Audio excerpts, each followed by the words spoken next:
Chúc tất cả các bạn có một ngày tuyệt vời đẹp trời. Quay trở lại với nội dung của ngày hôm nay.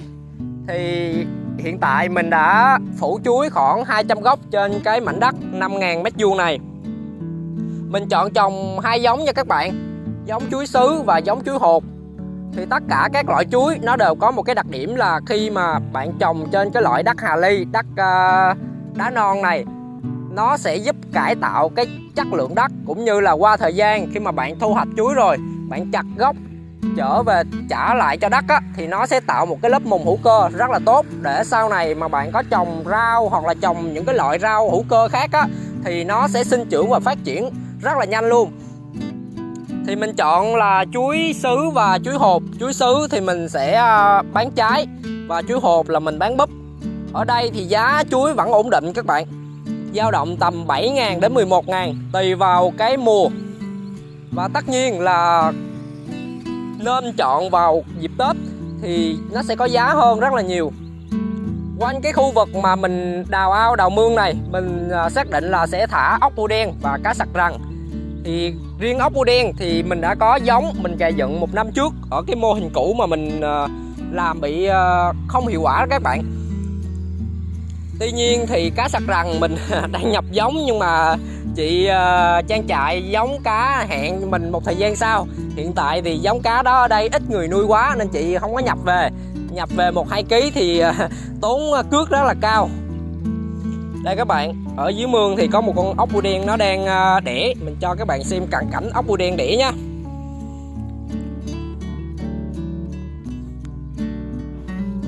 Các bạn thấy gì không?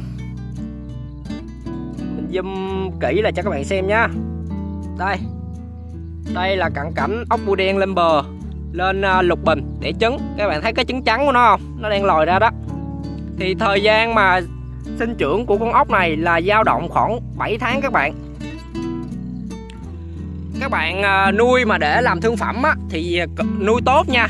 Nếu mà nguồn nước chắc đất tốt, thực phẩm mà bổ sung rau củ quả các bạn cho nó ăn liên tục, thì cỡ tầm 3 tháng đến 4 tháng là các bạn có thể thu thương phẩm rồi.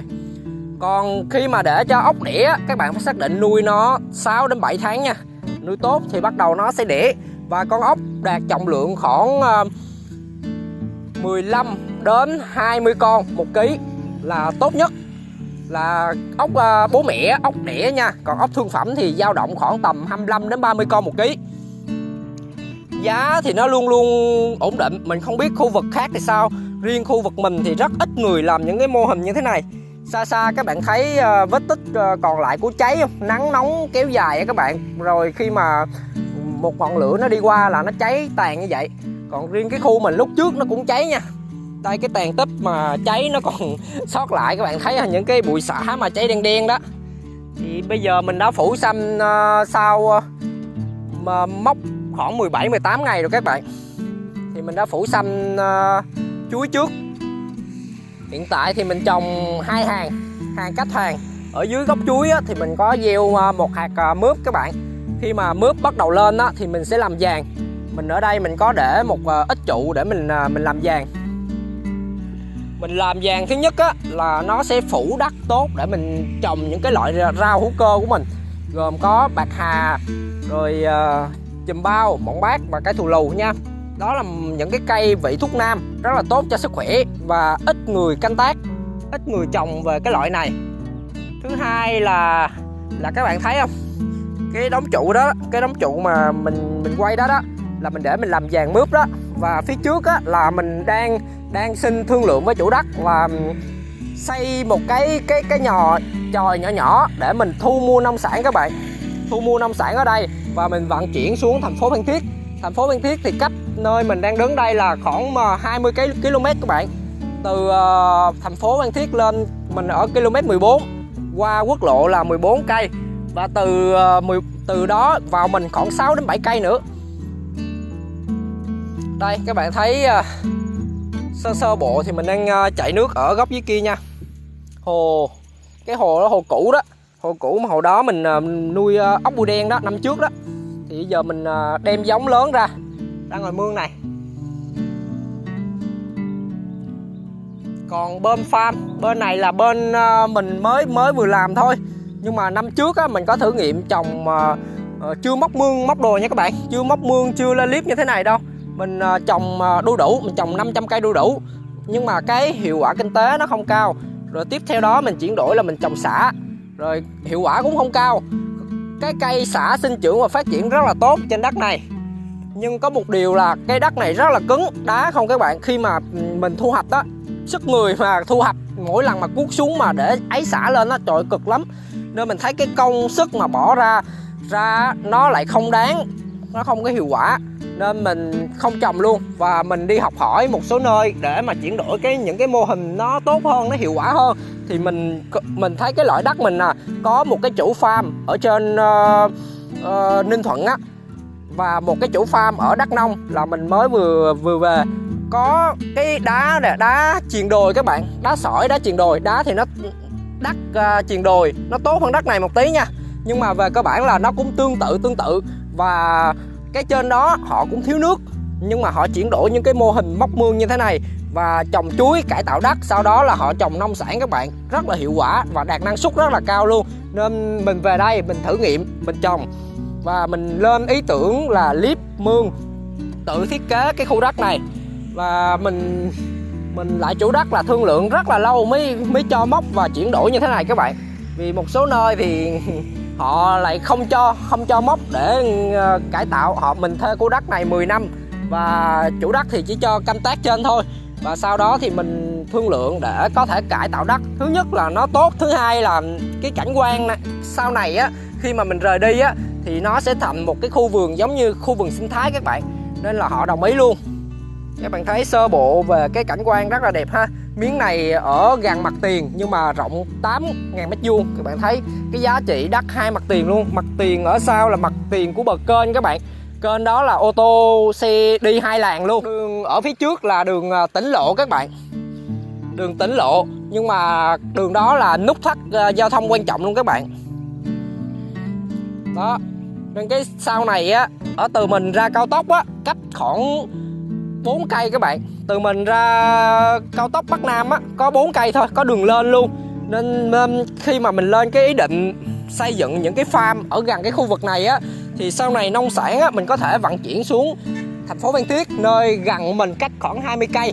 Và nếu mà số lượng nhiều mình cũng có thể mình đi chợ đầu mối Sài Gòn, thì từ cái cao tốc đó đi Sài Gòn tầm 2 tiếng đồng hồ là tới các bạn. Mình hoạch định như vậy thôi. Còn sau này thì mình không biết. Nhiều bạn hỏi với mình là làm những cái mô hình này có kinh tế hay không, thì xin thưa mình cũng chẳng biết nữa có kinh tế hay không. Tại mình hiện tại là mới canh tác theo cái mô hình đầu tiên. Nhưng mà những cái mô hình này ở những cái nơi mà mình đi tham khảo á, là họ cho hiệu quả kinh tế rất là cao các bạn, cao hơn một số loại cây trồng khác. Và tính theo cái năng suất nè, cái công lao động bỏ ra nè, và cái giá thành sản phẩm khi mà trồng nông sản sạch. Đây là một số loại cây bạc hà mình trồng phía trước. Bây giờ nó đã sinh trưởng và phát triển rất là tốt. Mình thử nghiệm thử nha, cái loại này nó có phát triển tốt trên đất này không. Và mình thấy là ở bây giờ hiện tại mùa nắng và quanh khu vực mình là đang thiếu nước, nhưng mà nó sinh trưởng rất là tốt các bạn. Coi nè, các bạn thấy mình bơm nước á, là do hệ thống mương mình làm các bạn. Ở ngoài đó là năm trước mình có móc một cái hệ thống mương dài khoảng 200 m, thì móc sâu xuống là 3 m và rộng là 2,5 m. Nên bây giờ khi mà quanh khu vực này nó hết nước rồi thì mình vẫn còn nước để tiếp tục bơm nha các bạn. Bơm vào cái hệ thống mương mình mới vừa móc và chặn luôn để bơm vào hồ để giữ nước.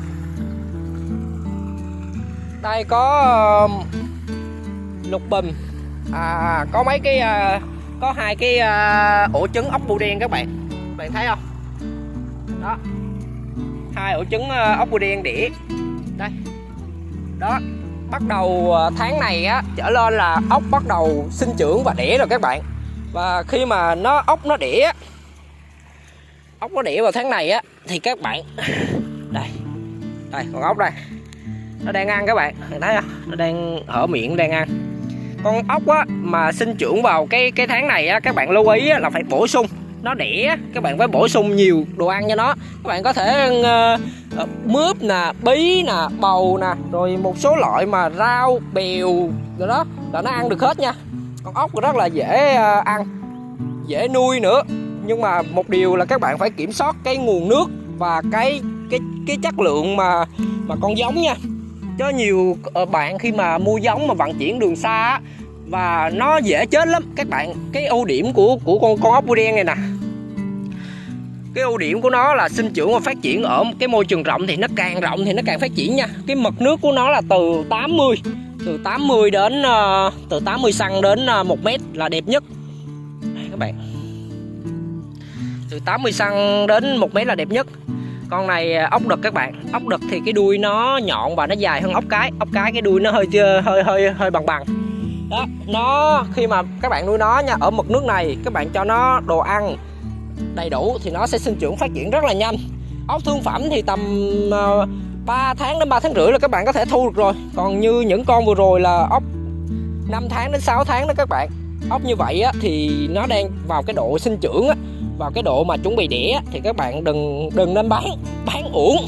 Và sau khi mà nó đẻ được vài lứa rồi á thì các bạn cứ theo mình á là ăn nha. Ốc bố mẹ thì ăn rất là ngon và thịt dai, giòn, ngọt. Còn riêng ốc thương phẩm đây, mình sẽ cho các bạn xem ốc thương phẩm. Cái loại này loại thương phẩm nè. Cái loại thương phẩm này. Loại này là các bạn nuôi tầm 3 tháng đến 3 tháng rưỡi nè. Đây, loại thương phẩm đó ha. Đó, còn loại như hồi nãy là mình quay các bạn là loại ốc bố mẹ. Đây có cái gốc cũ mà nó lên 2 mầm. Đây là cây chuối sứ nha các bạn. Đây, chuối sứ. Bên cạnh đó thì mình cũng trồng một số loại rau nha. Đây là rau son Nhật nè, xà lách son Nhật hay là rau dền Nhật này là cũng nó đó. Loại này thì ăn rất là tốt cho sức khỏe. Thứ nhất, thứ hai là nó sẽ bổ sung những dưỡng chất để chống oxy hóa nha. Và các bạn có thể nấu canh giống như cải son mình, hoặc là các bạn có thể ăn sống luôn rau. Loại này thường là mình ăn sống thôi. Tại mình là thích sử dụng những cái loại thực phẩm hay là những cái loại rau, con vật nuôi là mình trồng, mình tự tay mình trồng, mình ăn mình có cái cảm giác nó rất là vui, ngon và tốt cho sức khỏe nữa. Cái đợt chuối này thì mình trồng cách đây khoảng 1 tuần thì bắt đầu bây giờ là nó bán rễ rồi các bạn. Nó bán rễ các bạn thấy không? Nó bán rễ là bắt đầu nó sẽ lên chồi con. Thì chuối này thì trồng bán Tết thì đã trễ rồi các bạn. Các bạn trồng mà bán Tết thì trồng đầu tháng 1, đầu tháng Giêng. Bây giờ là đã đầu tháng 3 rồi, là trễ rồi. Đây, cảnh quan sơ lược ha. Thì trên miếng này mình xác định là trồng khoảng là 800 gốc chuối để có tăng độ che phủ, và mình cải tạo đất trước tiên, năm đầu tiên, và năm thứ hai mình mới bắt đầu làm nông sản sạch nhiều ha. Rồi, mình xin chào và hẹn gặp lại các bạn trong nội dung tiếp theo nha.